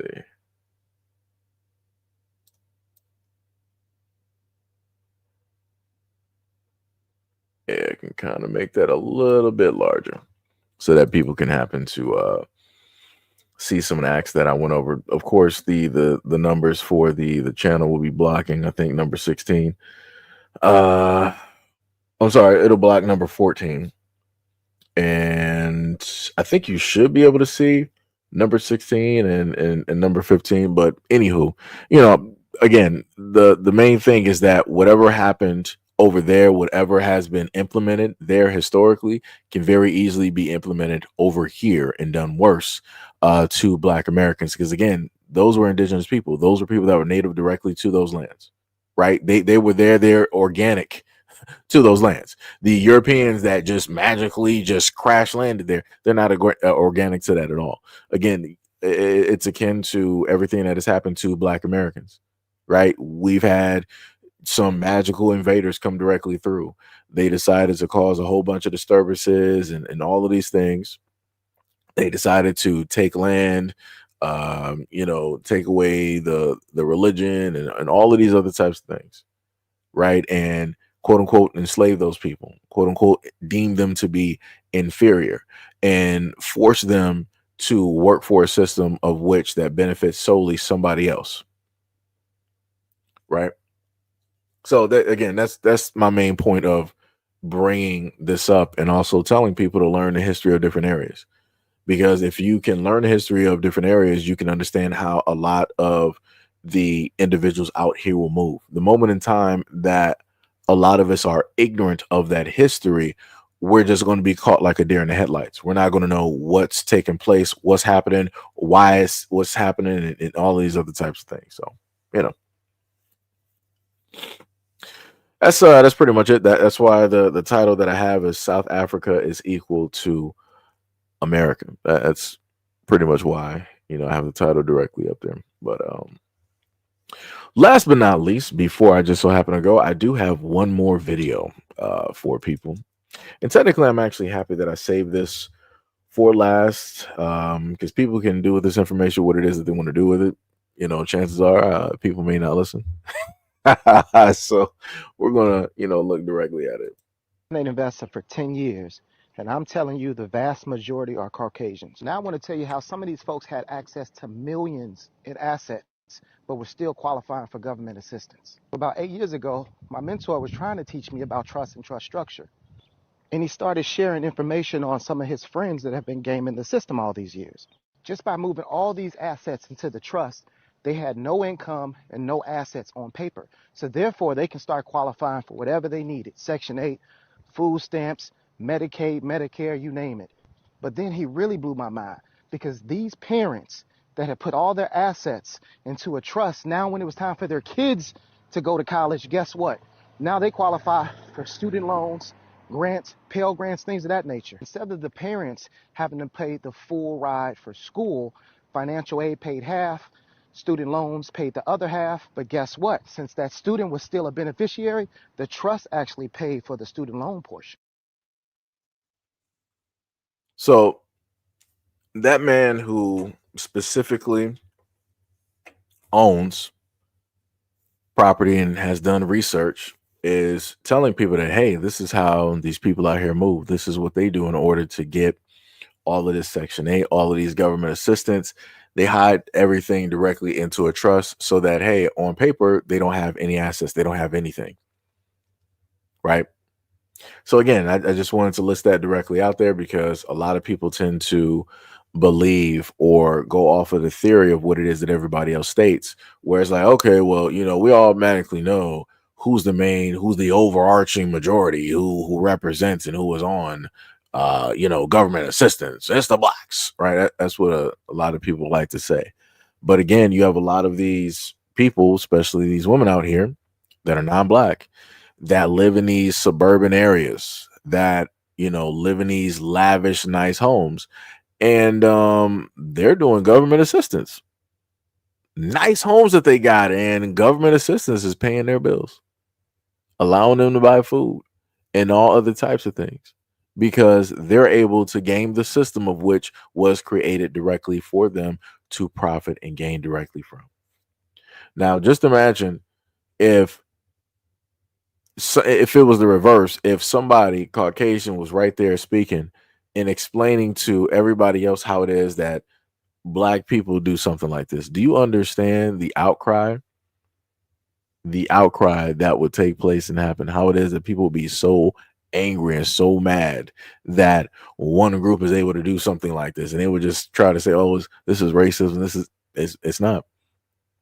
It's just the fact of lack of knowledge, because information like trusts and different money management, finances, that's not something that's really taught to young black kids in the hood.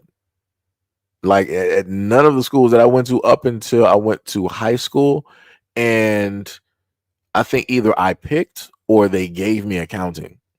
That was the only time that I knew anything about, like, yo, they have this other side to accounting, which is like, yo, this is actually pretty dope, dealing with numbers.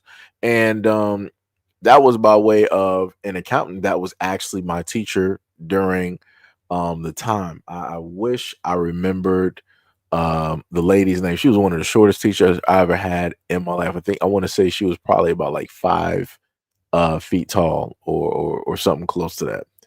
And that black woman was telling us a lot of different information. I think I would actually have to sit down and try to really focus and think back to some of the keynotes that she told us, because I've had a lot of important black teachers that have told me some very important information that I'm looking back now and I'm like, man, he told me that back then, and I'm like looking at it like they was right. They was 100% right. But yeah, that's pretty much it. Not going to have this go on any longer than what needs to be. So much love, respect, and appreciation to all 62 people that are currently here at this moment in time. We had a little bit of technical difficulties here and there during the live stream. Thanks for the some of you guys for actually sticking through and listening to the information and the live stream. Just like I've told you guys before on a lot of other informative videos that I've put directly out that only a few happen to watch and see.